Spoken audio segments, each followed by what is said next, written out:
Drop it.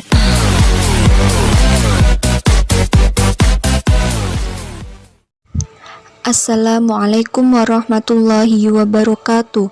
Alhamdulillahirabbil alamin wa bihi nasta'in ala umuri dunya waddin wassalatu wassalamu ala asrofil anbiya'i wal mursalin sayyidina wa maulana Muhammadin wa ala alihi wa sahbihi ajmain, amma ba'du.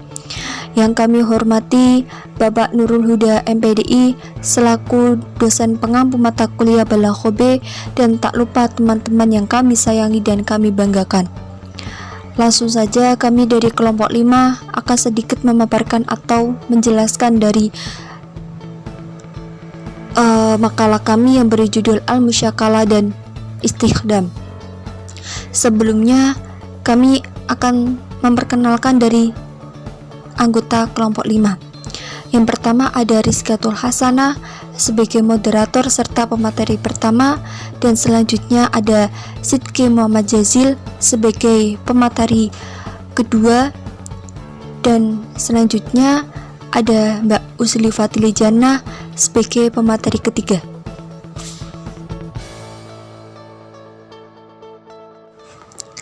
Al-Musyakalah berasal dari masdar syakala yusyakilu musyakalatan, yang artinya penyerumpaan atau penamaan. Maka dalam kitab Jawahirul Balaghah karangan Syekh Ahmad Al-Hashim, al-musyakalah hiya ayyudkar asyai bilafdi khairihi nuqau'ihi fi sohbatihi, yang artinya al-musyakalah adalah menyebutkan suatu ungkapan lain yang kedudukannya berfungsi sebagai penyetaraan lafadz, seperti firman Allah dalam surat Al-Maidah ayat 116 yang berbunyi ta'lamu ma fi nafsi wala a'lamu ma fi nafsik, yang artinya engkau mengetahui apa yang ada pada diriku dan aku tidak mengetahui apa yang ada pada dirimu. Maka dari ayat di atas terdapat ungkapan ta'lamu ma fi nafsi. Setelah ungkapan tersebut, pada kalimat berikutnya terdapat ungkapan lain, yaitu sebagai bandingannya wala a'lamu ma fi nafsi. Maksud dari ungkapan tersebut adalah yaitu ungkapan wala a'lamu ma fi nafsik, yang dimaksud adalah wala a'lamu ma indak, dan aku tidak mengetahui apa yang ada di sisimu. Pada kata indak diganti oleh nafsak agar terlihat seimbang dengan ungkapan sebelumnya, yaitu nafsi. Maka dalam ungkapan ayat tersebut bermakna bahwa Allah mengetahui keadaan manusia dan manusia tidak mengetahui keadaan Allah. Penyebutan lafadz nafsik kepada Allah pada dasarnya tidak cocok karena Allah tidak mempunyai nafs sebagaimana makhluknya, tetapi untuk mengimbangi lafadz nafsik yang ada pada awal, maka digunakan pula kata nafsun atau naf. Untuk lafadz kata kedua untuk mengapa, agar untuk melingkukan kejelasan sebuah kalam. Kemudian contoh selanjutnya yaitu dalam surat Ali Imran ayat 54 yang berbunyi wa makaru wa makarallah wallahu khairul makirin, yang artinya dan mereka orang-orang kafir membuat tipu daya, maka Allah pun membalas tipu daya dan Allah sebaik-baik pembalas tipu daya. Quran surat Ali Imran ayat 54. Dari ayat tersebut terdapat ungkapan wa makarallah. Maksud daripada ungkapan wa makarallah itu adalah ya'lamu makro, bahwa Allah mengetahui rencana tipu daya mereka. Maka penggunaan ungkapan wa makarallah tidak lain hanya untuk mengimbangi ungkapan sebelumnya, yaitu wa makaru. Selanjutnya adalah istikhdam.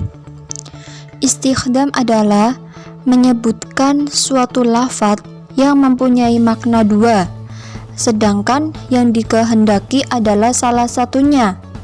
Setelah itu diulangi oleh kata ganti dhamir yang kembali kepadanya, atau dengan isim isyarah dengan makna yang lain, atau diulangi dengan isim dhamir. Sedangkan yang dikehendaki oleh dhamir yang kedua bukan yang dikehendaki oleh dhamir yang pertama. Nah, dari definisi di sini kita bisa mengambil kesimpulan bahwa yang dimaksud dengan istikhdam ialah menyebutkan suatu lafadz yang bermakna dua. Makna yang satu dijelaskan oleh lafadz itu sendiri, sedangkan makna yang lainnya kita dapat tangkap dari adanya dhamir yang mesti dikembalikan pada makna lainnya. Demikian pula dinamakan istikhdam jika suatu lafadz mempunyai dua makna, yang satu dipahamkan dengan sebab adanya dhamir, sedangkan yang satunya lagi dengan dhamir yang lain.